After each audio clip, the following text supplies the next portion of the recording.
Mam Tor and Lewes Hill are at either end of the Great Ridge, which lies between the Edale and Hope valleys in the Peak District. Tonight I'm ready for a Wildcamp out at the end of the ridge at the summit of Lewes Hill.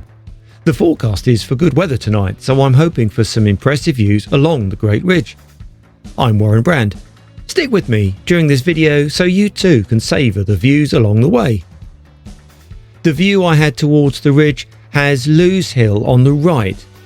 Left a little is the high ground of Back Tor, easily recognised with the trees next to the ridge path.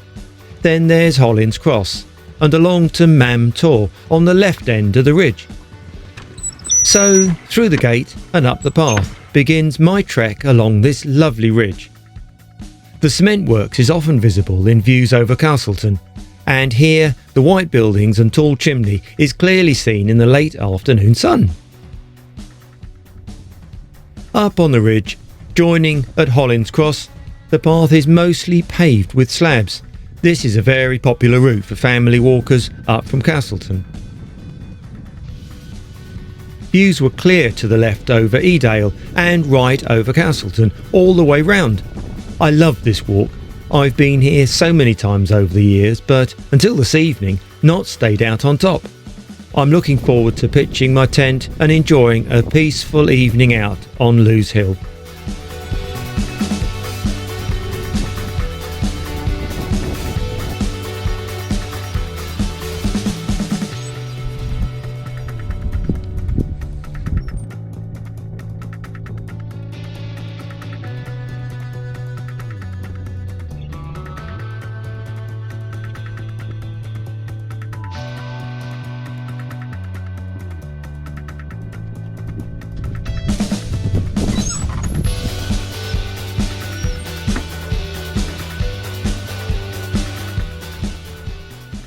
Back Tor is probably the best bit of the route. The trees just set off the steeper path so nicely. Views over Edale is then a treat over to the left.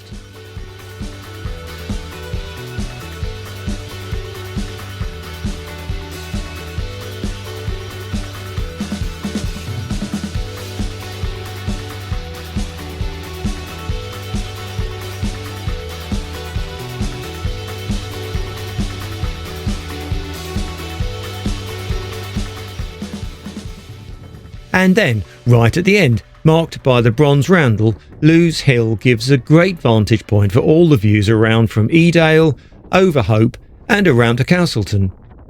The little trains buzz along the track below. It's just like looking at a little model railway. I found a sheltered place to pitch my tent and settled in for a relaxing night out. Good morning once again. My plan this morning was to have got up about 6:30, enjoy the clear skies, enjoy the walk along the ridge, looking at the views both sides of the valley. However, the weather is not as predictable as one might like, so clear skies yesterday, not so good out. Let's have a look.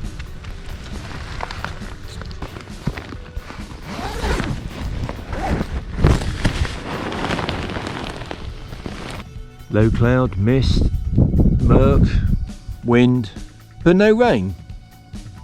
My little Vango tent is great for the summer months and does put up with being blown about a bit, even up on the side of the hills.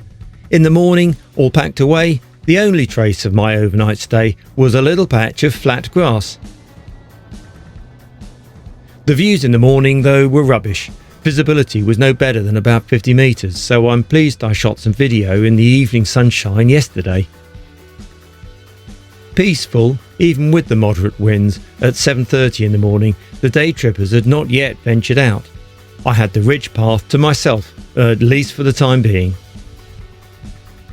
I do like this part of the route, and looking down from Back Tor, the height of the ground is so easily appreciated, even in the morning mist.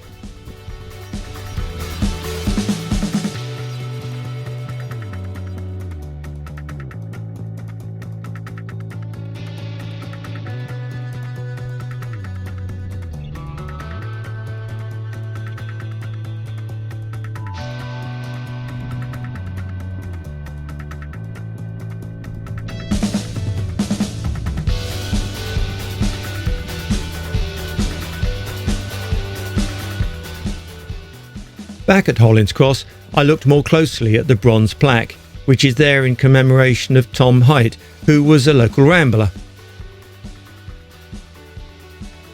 Continuing along the ridge to Mam Tor, the increase in the number of daily walkers was becoming noticeable. Welly boots, jeans, little kids were all out today. Well, it's not surprising, as this is such an easy and accessible route. It was just a shame the low cloud had still not cleared. By the time I arrived at the trig point at Mam Tor, it seemed that most of the locals and folk on holiday were there too. I had to wait my turn to get a selfie at the trig point. Around this peak there are many little iron castings of various features set into the ground. Here is an old-fashioned horse-pulled plough. I've no idea what the significance of these are, but they're fun to spot around the area. From this peak I took the very busy path down to the road which cuts between Barber Booth and the back of Castleton.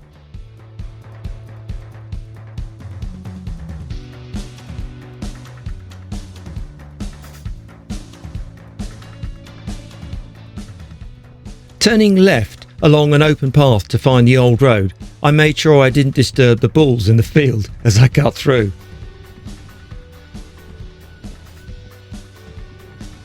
Joining the road, I turned left with the Blue John Mine on the right in the distance. The road here disappears over what seems like a cliff. There's a lot of history behind this road. Back in time, this was a new road and formed the main east-west link through Castleton. In the 1960s and 70s, the road continued to slump here, and by the late 80s, it was deemed not worth rebuilding again. Now abandoned, the road is barely recognisable. I spent some time again exploring the bits of tarmac before heading back down to my car. I'd appreciate a thumbs up on the old like button, and please do subscribe if you haven't done so already. This old milepost tells the traveller that it's 17 miles to Sheffield. I couldn't find a parking place at Castleton, so I stopped at the larger pub on the main road just outside. A pint of daily bread and a chance to charge my GoPro batteries was an ideal stop for a couple of hours. I've left a few notes in the description below. Thanks for watching and bye for now.